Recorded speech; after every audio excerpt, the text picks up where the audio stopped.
Good afternoon, ladies and gentlemen. Thanks so much for joining us. This is Daniel Estulin, and welcome to our English language YouTube show called The World at Large. A lot of people want to know why I don't talk about LA fires, some other crazy stuff that's going on in the United States and company. I don't really care. It's not that I don't care about people losing their homes, it's just I don't really care about these particular elements. Okay? Because everything I do for the purposes of answering one question. Who runs the world?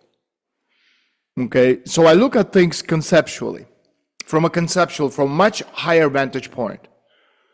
There's no need to talk about the pedophilia scandal. There's no need to talk. I'm not making an excuse. These are very important issues on the ground level. Okay, and so if we talk about Donald Trump, if we talked about world politics, if we talk about Putin, I want to look at it from a much higher vantage point, from a conceptual, from an ideological point, and explain to you how these individuals fit into the global scheme of things. Because again, as I've said many, many times before, Donald Trump is a face. He's not a person. He's not a human being. By that, I don't mean he is extraterrestrial alien from space. I'm not saying that at all. He's a face of one of the global projects. And his actions, you have to understand, okay, from that vantage point. So let's talk a little bit about Trump today. So what does Trump mean for the world? Trump is war, Trump is conflict. Now, a month ago, few believed in this scenario, but now it's becoming clear what war is for. And this is, first of all, a battle for spiritual power. In other words, it's a holy war in which economic, geographical, strategic benefits will fall at the feet of the winner. The winner takes all. And so, for all of the self-important figures with the positions of heads of state, the presidents, the prime ministers, and so on and so forth, the head of the European Union, who are these people? What are they? They're nothing. These are the people who at best attend Bilderberger conferences, which is at most is mid-level position of power. And so again, for all these aggrandizing, important figures, there comes a moment when the king becomes naked, the carriage turns into a pumpkin, and the servants and partners into rats. And so the ethics behind Trump's actions can be roughly interpreted thus. There is no such thing as equality of peoples, equality of religions, equality of our American moral law given by the Creator with your animal laws. And so the time for playing by the rules is over. Since you all exist, all of these poodles the world over, all of you exist as the result of the benefits of our international trade.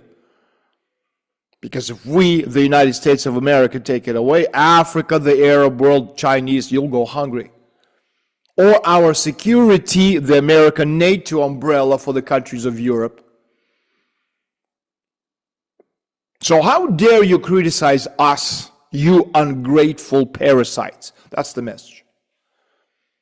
Your oil, labor, capital, goods will cost as much as we say they will cost.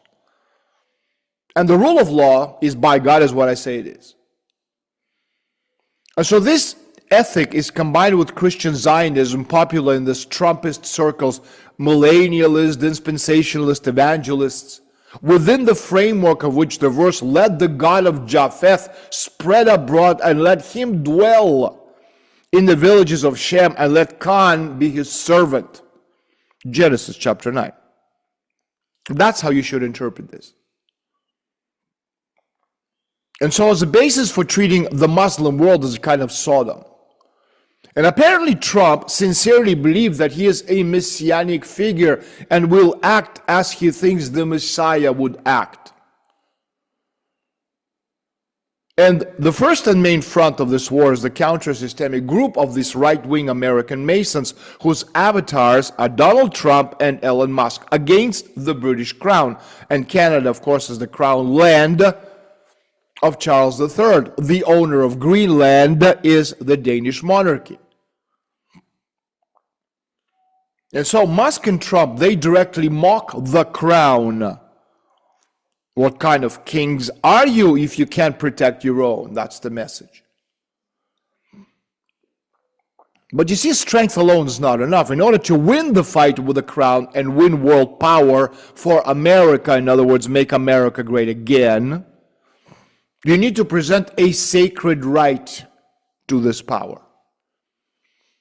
And so, if we go up to the, I'm not talking about Alex Jones, I'm not talking about, the populist shows out there, the YouTubers and podcasters and so on and so forth. Okay, I'm talking things at a much higher level.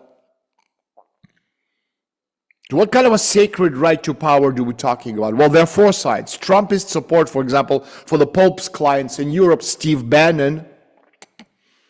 That's Trump's ideologue until now. Do you see him a few weeks ago with the Constantinople t-shirt? Easter as a time limit for negotiations. A direct front between Israel on the one hand and Turkey on the other in Syria. That today, at a minimum, consultations are underway to hold this unification Easter service in the name of peace. Where? In the Hagia Sophia in Constantinople, which will be attended by Donald Trump, by the Pope himself, and by the Eastern Patriarchs. Objects can deceive, but the place cannot. It's a holy place in Christendom. And so this happens, then the Trump group, again, Trump is the face, will be anointed this unattainable status and the sought after sacred grounds for the rearranging the world according to its vision. Remember, for before whom the Christians de facto kneel, he will receive power over the peoples of these persons. And so if this scenario is realized, then not only the crown will lose, the British crown, the Danish crown, because the British crown has never lost, but also the entire Muslim world and Moscow in general, all the leaders without the sacred power will lose. Because those who do not have a comparable spiritual in this scenario, no one, power, will be deprived of everything material so dear to their hearts. And so this unthinkable scenario can only be stopped by something even more unthinkable. And ironically, the only salvation for the British crown is what? Moscow. You see, Britain's strongest move is to force the Turks to hand over the keys to Hagia Sophia, not to Trump, but to the Russian Orthodox Tsar, Putin, and hand over to the Russian church a number of sacred relics gathering dust in Istanbul Museum. For example, the right-handed head of John the Baptist, the staff of Moses, the sword of David. And so the British will be able, through their cunning, to turn the tables on Donald Trump because they're at war. Forget this traditionalist nonsense about the British and American brothers in arms. That's bullshit. They're not. They're enemies today. They represent different political, ideological, conceptual forces, and needless to say, global power groups. And so if that happens, then it will not be Donald Trump, but Vladimir Putin who will open Hagia Sophia for the Easter service. And Putin is a man without ambitions to rebuild the world and does not pose such an existential risk to the British crown as does Donald Trump. Now, whether this scenario will be realized will become clear from whether a representative of the royal family, namely the family, not the parliament, is sent to Moscow for negotiations between now and Easter. We're talking about conceptual intelligence. We're not talking about Alex Jones kind of direct stuff. It's not a criticism of Alex Jones or David Icke or any of these other people. This is a much higher perspective of things. Now let's look at some of the things that happened this past week. What have we heard? Trump, Trump, Trump, Trump, Trump, Trump, Trump. That's all we hear from the mainstream media. Another threat, another proposal, another demand, accusation against not yet inaugurated 47th President of the United States of America. And it seems that nothing like this has ever happened in history. Judge for yourselves. Before moving to the Oval Office, Trump managed to offer Canada to become part of the United States. He scared the bejesus out of Panama with his desire to return control of the Panama Canal to Washington, declared claims to the territory of Greenland, after which Denmark changed its coat of arms, applying the symbol of the island, emphasizing the indivisibility of its territory. NATO partners were frightened by the call to raise the military budget of member states to 5%, when even the current 2% is absolutely unattainable for most countries. I think Mexico got off scot-free, easier of all. The new American president only demanded to rename the Gulf of Mexico the American Gulf. I mean, if anything, Trump is funny as hell. And of course, nobody expected anything like this, and how could it be possible? I mean, if someone had said a year ago that the United States would have territorial claims against a NATO member state, Canada, they would have been immediately branded a nutcase. And now the mainstream media are discussing this, wondering what the world of the future ruler of the Oval Office mean. Outrageousness, well, creating a strong negotiating position, maybe. After all, Trump is a negotiator. Information noise distracting the attention of the liberal media. Remember, talk is cheap. After all, Trump, until January 20th, is president-elect. His words in principle carry little weight, or not. Or not. And then, of course, the gray cardinal of the new administration, the richest man on the planet, Mr. Musk, is not far behind Trump. Now, Trump took on the left liberal governments in Canada and other countries, highlighting their worthlessness and the most resonant miscalculations in migration economic policies, whether it's Canada, Germany. The head of Great Britain, Colombia, Brazil, they responded. In Germany, Musk called Scholz a fool. The billionaire openly called for voting for the opposition right-wing party AfD. Actually, he just interviewed the leader of the party to his billion-person audience. So the question is, what's going on? Well, it looks like Trump and the forces behind him, because again, Trump is a face of a project, have decided to start by putting their house in order. And so the strong hand of the president-elect should be felt first by the allies who have become dissolute under the previous administration of Joe Biden. And this explains such a dismissive attack towards Canada, towards Denmark, calling Trudeau a governor of the 51st state of the United States of America.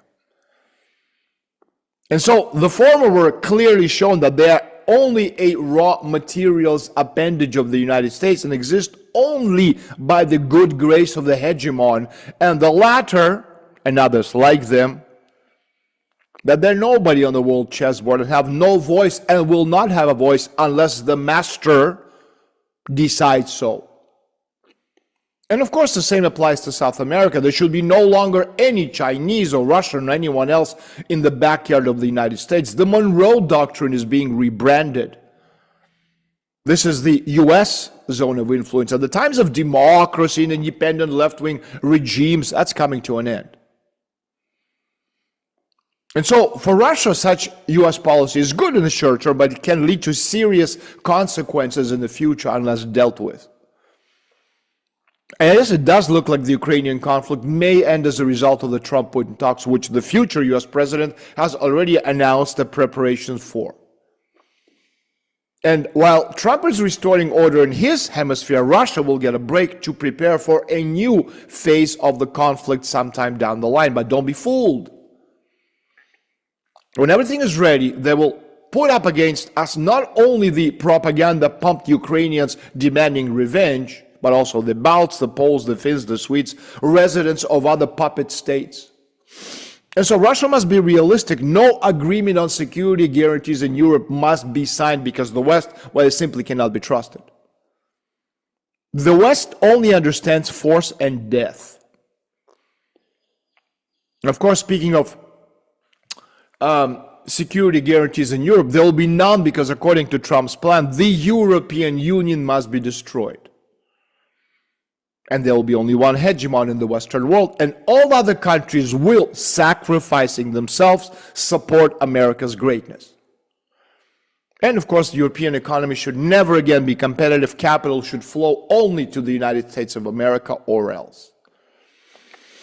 And so, folks, grab some popcorn, get a good seat. We're in for quite a ride. The United States in consolidating forces in anticipation of the main confrontation of the century, not against Russia for now, but against China. And so China's task on the one hand is to prepare for the upcoming global conflict. That's also Russia's task. And on the other hand, try to remain on the periphery of the battle of the titans, which is China and the United States. Because after all, Russia has had enough of the two world wars when the blood of Russian soldiers was used to establish a new world order. I'm Daniel Estulin. Thanks for joining us. Please sign up. This stuff is free. Also, if you want additional very, very deep information on the world at large, please join us at our channel, estulin.media. Again, thanks a lot. Until tomorrow, goodbye.